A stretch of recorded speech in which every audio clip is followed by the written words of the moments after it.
មានលិខិតមួយរបស់លោកយឹមលៀងហ៊ីដែលផ្ញើចេញពីពន្ធនាគារអង្វរសុំឲ្យបានជួបម្ដាយជាលើកចុងក្រោយព្រោះម្ដាយកំពុងឈឺរីងរៃនៅតែលើកន្ទេលម្ដាយលោកយឹមលៀងហ៊ីឆ្នាំនេះវ័យ72ឆ្នាំទៅហើយប៉ុន្តែមួយរយៈពេលចុងក្រោយគាត់មានស្ថានភាពអាការៈជំងឺ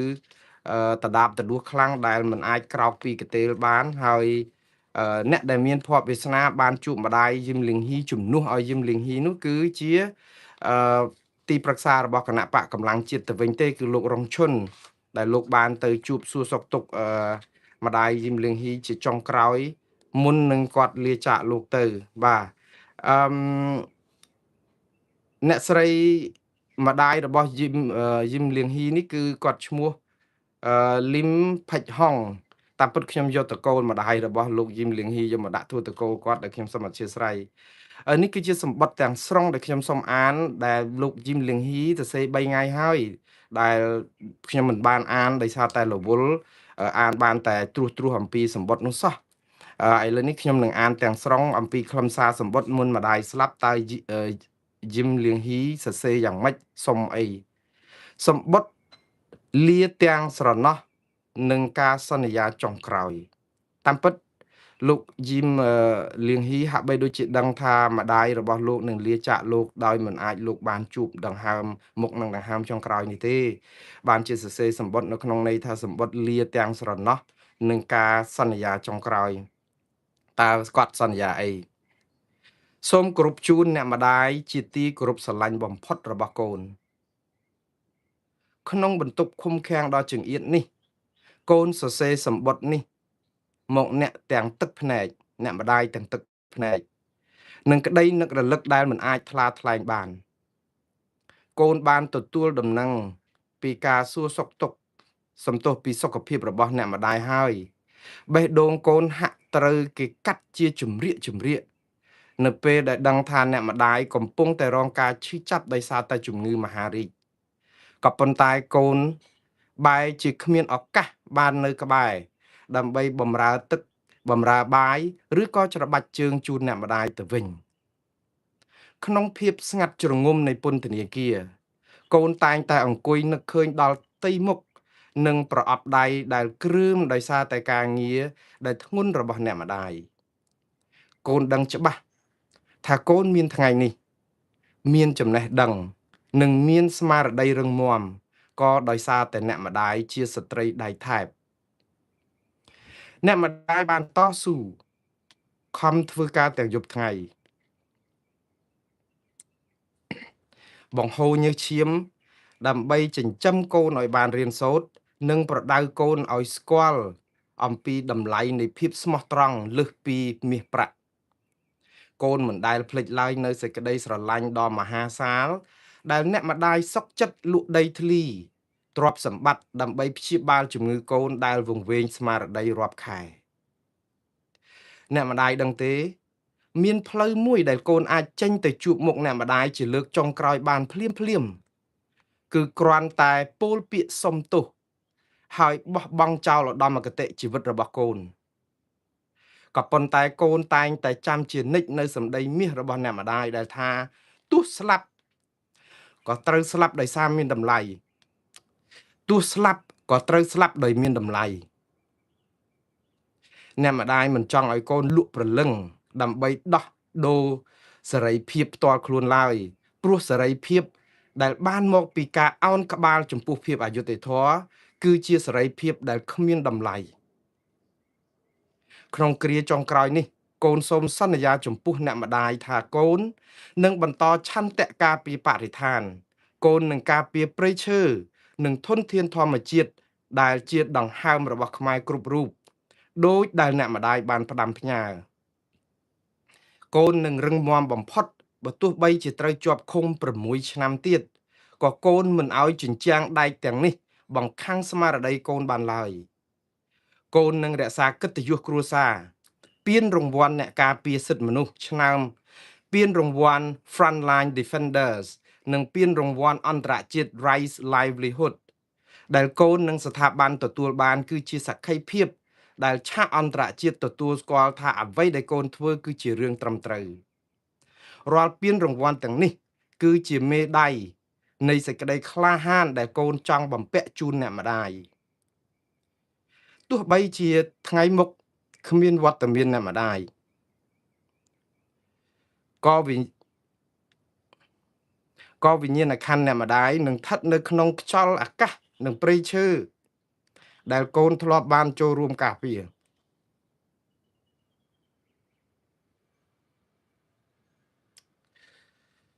អ្នកម្ដាយអើយបើទោះបីជាជាតិនេះកូនគ្មានវាសនាបានឃើញមុខអ្នកម្ដាយជាលើកចុងក្រោយក៏សូមឲ្យអ្នកម្ដាយចាកចេញទៅដោយក្តីស្ងប់បំផុតទៅចុះកូនសន្យាថានឹងធ្វើជាមនុស្សដែលអ្នកម្ដាយតែងតែមានមោទនភាពកូននឹងយកក្តីស្រឡាញ់របស់អ្នកម្ដាយធ្វើជាកម្លាំងចិត្តដើម្បីឆ្លងកាត់របងដែកនេះហើយចេញទៅបម្រើជាតិយើងវិញដោយភាពថ្លៃថ្នូរសូមទេវតាជួយថែរក្សាព្រលឹងអ្នកម្ដាយឲ្យបានសុខសាន្តនៅក្នុងសុគតិភពកូនស្រឡាញ់អ្នកម្ដាយលើសអ្វីៗទាំងអស់នៅក្នុងលោកយើងនឹងជួបគ្នានៅក្នុងសេចក្តីល្អដែលមិនចេះស្លាប់ពីកូនយឹមលៀងហ៊ីដែលតែងតែមានមោទនភាពបំផុតដែលបានកាត់ជាកូនម្ដាយ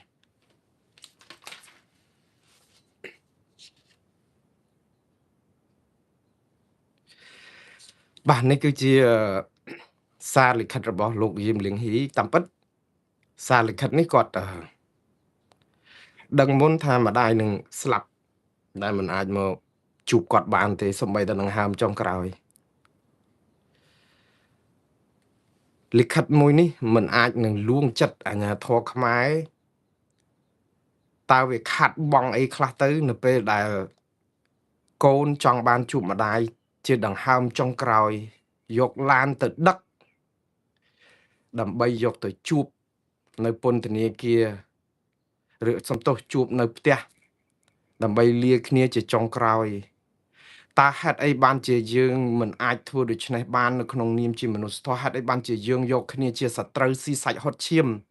ខ្មែរដូចគ្នាបើលោកយឹមលៀងហ៊ីនេះក្បត់ជាតិក្បត់មាតុភូមិកាត់ទឹកដីឲ្យបរទេសឬក៏បំផ្លិចបំផ្លាញបរិស្ថានប្រព្រឹត្តអំពើពុករលួយលួចផ្ដាល់ព័ត៌មានទៅរដ្ឋបរទេសដើម្បីធ្វើឲ្យប៉ះពាល់ដល់សន្តិសុខសង្គមផ្ដួលរំលំរដ្ឋាភិបាលឬក៏យ៉ាងម៉េចនោះអានឹងថាវាជាទោសធ្ងន់មហិមាណាទោះបែបនេះក៏នៅតែជារឿងនយោបាយទៅទៀតដោយសារតែនៅក្នុងស្រុកខ្មែរនេះឲ្យតែណានាមិនស្របនឹងរដ្ឋាភិបាលគឺជាខ្មាំងសត្រូវទាំងអស់ប៉ុន្តែទោសរបស់លោកយឹមលៀងហ៊ីភួនកែវរស្មីឡុងកន្ធាថនរដ្ឋាគឺទោសនៅក្នុងការតតាំងរដ្ឋាភិបាលដើម្បីការពារបរិស្ថានកុំឲ្យគេលុបបង្កតមុខកុំឲ្យគេបំផ្លាញលក់ខ្សាច់ខ្មែរទៅឲ្យបរទេសកុំឲ្យគេធ្វើវារីអគ្គិសនីដែលបំផ្លាញដល់ធនធានធម្មជាតិឬតំបន់អាស្រ័យផលរបស់ពលរដ្ឋជនជាតិដើមភាគតិចឬក៏ការកាយរ៉ែមាសការបាត់មាសការធ្វើបំផ្លាញព្រៃឈើបរិស្ថានតើនេះឬគឺជាទោសក្បត់ជាតិតើនេះឬដែលទទួលបានភាពអយុត្តិធម៌ដើម្បីឲ្យជាប់គុកដែលសំបីតែម្ដាយចុងក្រោយដែលមិនឲ្យទៅមើលនេះអស់លោកនឹងហែលទឹកភ្នែករបស់ក្រុមគ្រួសារនេះមិនរួចទេខ្ញុំថាហែលទឹកភ្នែកក្រុមគ្រួសាររបស់ម្ដាយលៀងហ៊ីគឺជាមហាសមុទ្រមហាសាគរដ៏ធំទូលាយទៅហើយប៉ុន្តែហែលទឹកភ្នែកប្រជាពលរដ្ឋខ្មែរទាំង18លាននាក់ដែលស្រេកឃ្លានយុត្តិធម៌នឹងការសិទ្ធិមនុស្សនិងសេចក្តីថ្លៃថ្នូរនេះអស់លោកនឹងចុះនរកអត់មានថ្ងៃឡើងមកវិញទេធ្វើបុណ្យទៅខំប្រឹងទៅអស់លោកធ្វើបុណ្យឲ្យបានច្រើនវត្តទៀតទៅក៏ប៉ុន្តែអំពើបាបនេះគឺជាវាមិនអាចនឹងទៅផាត់គ្នាកើតទេរឿងដែលយើងជាមួយនឹងរដ្ឋាភិបាលភូមាថ្ងៃមុននឹងមកធ្វើឯងនឹងចេះឈឺឆ្អាលស្អីសិតតែអបអសាទរគេក្នុងការបធូរបថយទោសដល់សះគេអាសះឯងខ្មែរឯងហ្នឹងគឺជាសត្រូវស៊ីសាច់ហុតឈាមហើយម៉ាត់ណាក៏បង្រួបបង្រួមជាតិដែរម៉ាត់ណាក៏ផ្សះផ្សាជាតិដែរប៉ុន្តែអត់ដែលដោះលែងអត់ដែលបន្ធូរបន្ថយទោសអត់ដែលអីទេគឺថាងើបមួយវាយមួយជានិច្ចនិរន្តរ៍អញ្ចឹងហ្មងខ្ញុំថាការដែលធ្វើនយោបាយបែបនេះគឺវាបានតែ ទិញពេលវេលាទេទិញពេលវេលាបង្កើនភាពឈឺចាប់របស់ប្រជាពលរដ្ឋហើយលទ្ធផលចុងក្រោយបងប្អូនអាចនឹងព្យាករណ៍ដឹងហើយវាមិនដែលល្អទេហើយយើងនៅតែចង់ធ្វើឲ្យប្រជាពលរដ្ឋនៅដក់នៅក្នុងដួងចិត្តនៅឈឺចាប់ក្តៅកាហាយហើយតាំងរករឿងគេនិយាយតវ៉ាអីទៅខាងគេនឹងប្រឆាំងតែខ្លួនអត់ព្រមធ្វើអត់ព្រមកែតម្រង់អត់ព្រមអីទាំងអស់ហើយធ្វើឲ្យគេគិតថាម៉េចមនុស្សធម៌សំបីតែក្នុងករណីបែបនេះអ្នកណាក៏គេអហោសិកម្មដែរទោះជាអ្នកឯងស្អប់ខ្ពើមគេប៉ុណ្ណាក៏អ្នកឯងគួរតែយល់ថាអានេះគឺជានិស្ស័យមនុស្សធម៌ជួបម្ដាយគ្រាចុងក្រោយក្នុងដង្ហើមចុងក្រោយចុះបើជាម្ដាយរបស់អស់លោកយ៉ាងម៉េចទៅវិញចេះឈឺចាប់បើគេនិយាយប៉ះពាល់ម្ដាយឪពុកក្រុមគ្រួសារលោកនិយាយពីឈឺចាប់ចាស់គ្រួសារគេអត់ឈឺចាប់ទេគ្រួសារគេគ្មានតម្លៃបន្តិចសោះឬក៏យ៉ាងម៉េចការដែលអនុវត្តស្តង់ដារបែបនេះគឺជាការដែលធ្វើឲ្យសង្គមមួយនេះស្អប់ខ្ពើមរបៀបដឹកនាំរដ្ឋនេះកាន់តែច្រើនទេហើយក៏មិននិយាយថាមួងណារ៉េតជាអ្នកបំពុលអីនោះគឺសកម្មភាពរបស់អស់លោកជាអ្នកប្រព្រឹត្តទេពេលដែលគេចោទប្រទេសកម្ពុជាឬក៏គេថាជា Cambodia ប្រទេសឆបោកយើងទៅមួម៉ៅក្តៅកាហាយនឹងគេតែអត់ព្រមមើលការប្រព្រឹត្តរបស់យើងនាំគ្នាធ្វើឲ្យប្រទេសហ្នឹងអាប់មុខអាប់យសដោយសាររបៀបដឹកនាំរដ្ឋហើយទៅរករឿងគេរករឿងយើងបាទឥឡូវនេះគឺរឿងនេះគឺខ្ញុំមែនតើទៅសូមអធិស្ឋានខ្ញុំក្តុកក្តួលដោយសារតែវាឈឺចាប់ម្ដាយគេម្ដាយយើងការតស៊ូដើម្បីស្រឡាញ់ជាតិវាមិនគួរណាទទួលបានទណ្ឌកម្មដូចនេះទេជាការពិតឲ្យដូចលៀងហ៊ីនិយាយអញ្ចឹងថាបើសុំទោសគេតែមួយម៉ាត់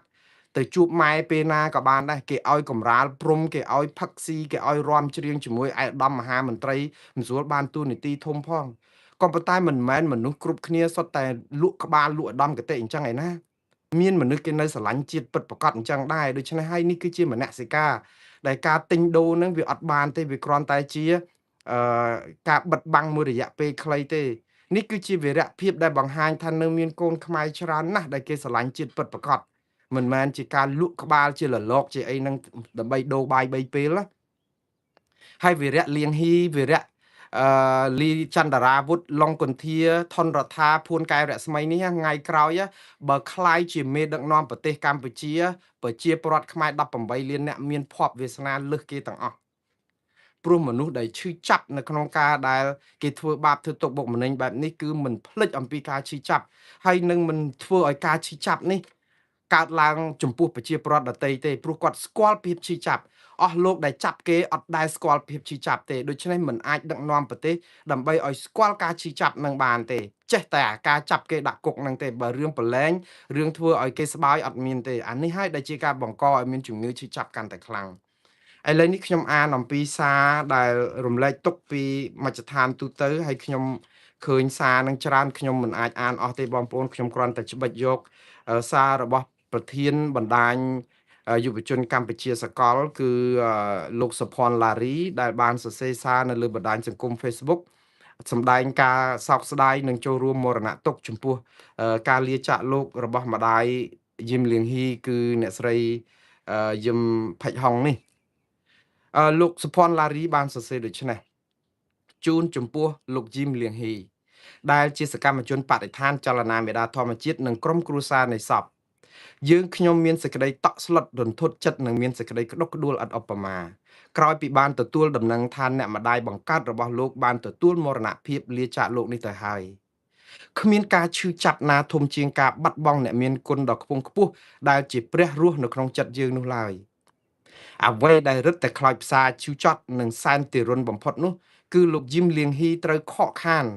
មិនបាននៅមើលថែដង្ហើមចុងក្រោយរបស់អ្នកម្ដាយហើយសូម្បីតែនៅក្នុងពេលនេះអ្នកម្ដាយបានលាចាកលោកទៅហើយក៏លោកនៅតែមិនអាចមានឱកាសបានជួបមុខជាចុងក្រោយឬមកចូលរួមរៀបចំពិធីបុណ្យសពបញ្ជូនវិញ្ញាណក្ខន្ធអ្នកម្ដាយបង្កើតរបស់ខ្លួនឯងដោយសារតែជាប់កាតព្វកិច្ចផ្លូវច្បាប់និងមិនត្រូវបានតុលាការអនុញ្ញាតឲ្យនៅក្រៅឃុំជាបណ្ដោះអាសន្នស្បែកបាំងសាច់របងបាំងច្បាប់ភាពរារាំងនឹងក្តីប្រាថ្នាដែលមិនអាចសម្រេចបាននៅក្នុងគ្រាដ៏ខ្មៅងងឹតនេះគឺជាការលះបង់និងគឺជាការឈឺចាប់ដ៏ជ្រាលជ្រៅបំផុតក្នុងនាមជាកូនក្នុងវេលាដ៏សែនសោកសង្រេងនិងអយុត្តិធម៌នៃព្រំលិខិតមួយនេះយើងខ្ញុំសូមសម្ដែងនៅការសោកស្ដាយស្វែងរកពីអ្វីប្រៀបផ្ទឹមពំបានទេនិងសូមចូលរួមរំលែកទុក្ខដ៏ក្រៀមក្រំនិងជ្រាលជ្រៅបំផុតចេញពីបេះដូងជាមួយលោកយឹមលៀងហ៊ីនិងក្រុមគ្រួសារទាំងអស់ យើងខ្ញុំសូមឧទ្ទិសបួងសួងដល់វត្ថុស័ក្តិសិទ្ធិនៅក្នុងលោកនិងដែលជះបារមីនៃព្រះពុទ្ធពធព្រះសង្ឃសូមជួយយឹតយងដួងវិញ្ញាណក្ខន្ធរបស់អ្នកម្ដាយលោកស្រីរបស់លោកឲ្យបានទៅសោយសុគតិភពកំបីឃ្លៀងឃ្លាតឡើយសូមលោកយឹមលៀងហ៊ីនិងក្រុមគ្រួសារមេត្តាខំរក្សាចិត្តឲ្យបានរឹងមាំទោះបីស្ថិតក្នុងស្ថានភាពដ៏ជូរចត់និងលំបាកទប់ទល់បំផុតនេះក៏ដោយក្តីគោរពនិងរំលែកទុក្ខដ៏ក្រៀមក្រំអស់ពីដួងចិត្តបាទចលនាមេដាសំទុះចលនាខ្មែរដើម្បីប្រជាធិបតេយ្យឬ KMD របស់អ្នកស្រីមូសុខួរក៏បានចេញលិខិតថ្លែងសារដើម្បីចូលរួមរំលែកទុក្ខនេះដែរអង្គការចលនាខ្មែរដើម្បីប្រជាធិបតេយ្យនេះនិយាយថាគ្មានពាក្យពេចន៍ណាថ្លែងពណ៌នាអំពីទំហំនៃសេចក្តីទុក្ខក្រៀមក្រំដ៏ជូរចត់និងទារុណបំផុតនៅក្នុងលោកនេះបានឡើយយើងខ្ញុំមានសេចក្តីតក់ស្លុតជាពន់ពេកក្រោយទទួលដំណឹងថាអ្នកម្ដាយបង្កើតរបស់លោកយឹមលៀងហ៊ីបានទទួលមរណភាពទៅហើយនោះបាទអឺលោកយឹមលៀងហ៊ីត្រូវបានខកខានដែលមិនបាននៅក្បែរមើលថែដង្ហើមចុងក្រោយរបស់អ្នកម្ដាយហើយសូម្បីតែពេលសពកំពុងតែរៀបចំពិធីបុណ្យក៏នៅតែគ្មានឱកាសមកជួបមុខចុងក្រោយឬចូលរួមពិធីសពនោះដែរដោយសារតែរបងដែកនិងការបដិសេធមិនផ្ដល់ការនៅក្រៅឃុំបណ្ដោះអាសន្នពីសំណាក់តុលាការកម្ពុជាយើងខ្ញុំសូមឧទ្ទិសបួងសួងដល់គុណបុណ្យប្រតនត្រ័យនិងវត្ថុស័ក្តិសិទ្ធិនៅក្នុងលោកសូមជួយឲ្យវិញ្ញាណក្ខន្ធរបស់អ្នកម្ដាយរបស់លោកយឹមលៀងហ៊ីបានទៅកាន់សុគតិភពកំបីឃ្លៀងឃ្លាតឡើយសូមលោកយឹមលៀងហ៊ីនិងក្រុមគ្រួសារព្រមទាំងសាច់ញាតិទាំងអស់មេត្តាមានស្មារតីរឹងមាំដើម្បីឆ្លងកាត់ការសាក់លបងដ៏ជូរចត់និងការឈឺចាប់បំផុតមួយនេះបាទដោយក្តីគោរពនិងសេចក្តីក្រៀមក្រំបំផុតពីដួងចិត្តបាទខ្ញុំស្លេះការដែលថ្លែងសាររំលែកទុក្ខរបស់បងប្អូនប្រជាពលរដ្ឋយើងត្រឹមប៉ុណ្ណេះក៏ប៉ុន្តែក៏មានសកម្មជនសកម្មម្នាក់ដែលធ្លាប់ចូលកិច្ចការងារសង្គមនេះជាមួយចលនាមេដាធម្មជាតិនេះច្រើនដែរគឺកញ្ញាលឹមគឹមសរដែលអ្នកនាងលឹមគឹមសរបានសរសេរថាអ្នកនាងស្គាល់លោកលៀងហ៊ីនេះជាលើកដំបូងនៅឆ្នាំ2026គាត់និយាយអំពីលៀងហ៊ីមិនមែននិយាយពីម្ដាយទេក៏ប៉ុន្តែក៏ចូលរួមរំលែកទុក្ខនៅក្នុងស្ថានភាពនេះដែរស្គាល់លៀងហ៊ីឆ្នាំ2016ដែលពេលគាត់ជាបុគ្គលិកអង្គការសិទ្ធិមនុស្សមួយគាត់បានតាក់ទងមកខ្ញុំគឺលឹមកំសរនិយាយអញ្ចឹងដើម្បីចូលរួមនៅក្នុងកម្មវិធីដែលរៀបចំដោយអង្គការនោះហើយចាប់ផ្ដើមមានទំនាក់ទំនងល្អធ្វើការជាមួយគ្នាក្នុងកម្មវិធីបណ្ដុះបណ្ដាលយុវជនលើកទី2ដែលខ្ញុំបានជួបជជែកជាមួយគាត់ច្រើនជាងមុនគឺក្នុងកម្មវិធីវិទ្យុដែលសម្របសម្រួលដោយគាត់ផ្ទាល់រួមជាមួយនឹងតារាវុធតាំងតែពីពេលនោះមកពួកយើងក៏កាន់តែមានទំនាក់ទំនងល្អជាមួយនឹងគ្នាតទៅជាងមុនទៅទៀតទាំងតារាវុធទាំងបងលៀងហ៊ីពួកយើងធ្វើការជាមួយគ្នាដោយរលូនមិនដែលមានបញ្ហាទាស់តែងឬខ្វែងគំនិតគ្នាអ្វីនោះឡើយជាមួយនឹងចរិតស្លូតបូតរបស់អ្នកទាំងពីរម្នាក់ដូចជាបងប្រុសម្នាក់ទៀតដូចជាប្អូនប្រុសខ្ញុំតែងតែនឹកឃើញព្រួយបារម្ភពីសុខទុក្ខរបស់ពួកគាត់តែពួកគាត់នៅតែប្រាប់ថាកុំបារម្ភពីបងកុំបារម្ភពីប្អូនអីពួកយើងបានជួបគ្នាជាលើកចុងក្រោយមុនការចាប់ខ្លួនត្រឹមតែ1ខែអ្វីដែលបងលៀងហ៊ីបានផ្ដាំមកខ្ញុំនោះគឺគាត់មិនអាចនៅឆ្ងាយពីប្រពន្ធកូនទេតារាវុធបានប្រាប់ខ្ញុំថាគាត់មិនអាចនៅឆ្ងាយពីម្ដាយទេការសម្រេចចិត្តរបស់ពួកគេធ្វើឲ្យខ្ញុំមានចិត្តរអៀសនឹងខ្លួនឯងជាខ្លាំងដែលគ្រប់គ្នាហ៊ានប្រឈមមុខនឹងបញ្ហាតែខ្ញុំបែរជាគ្មានភាពក្លាហានដោយពួកគេរាល់ថ្ងៃខ្ញុំពិតជាខ្លាចការស្លាប់ខ្លាចការចាប់ខ្លួនខ្លាចការគំរាមកំហែងទើបខ្ញុំចាក់ចេញពីកម្ពុជាលើកចុងក្រោយបំផុតដែលធ្វើឲ្យខ្ញុំសម្រេចចិត្តចាក់ចេញពីកម្ពុជាគឺដោយសារតែស្រមោលខ្មៅដែលតែងតែលងបន្លាចដោយសម្លេងគំរាមកំហែងនិងសកម្មភាពនៃអំពើហិង្សាដែលនៅពីក្រោយរាល់សកម្មភាពតស៊ូរបស់ខ្ញុំជាចុងក្រោយគឺអ្នកនាងលឹមកំសរបាននិយាយថាថ្ងៃនេះម្ដាយបងលៀងហ៊ីបានចាក់ចេញទៅដោយមិនបានជួបមុខកូនប្រុសជាលើកចុងក្រោយទាំងដែលគាត់នៅក្នុងទឹកដីជាមួយគ្នាសោះចំណែកខ្ញុំវិញឪពុកត្រូវវះកាត់ស្ថិតនៅក្នុងបន្ទប់សង្គ្រោះបន្ទាន់ដែលបែរជាខ្ញុំនេះទទួលបានដំណឹងនេះពីអ្នកដទៃដែលមិនមែនជាសាច់ញាតិទៅវិញនេះហើយជាជីវិតសកម្មជនតើខ្ញុំត្រូវឆ្លងកាត់ពេលវេលាបែបនេះយូរប៉ុណ្ណាទៀតបាទនេះគឺជាសារស័ព្ទថ្លាថ្លែងរបស់អ្នកនាងលឹមកំសរដែលជាសកម្មជន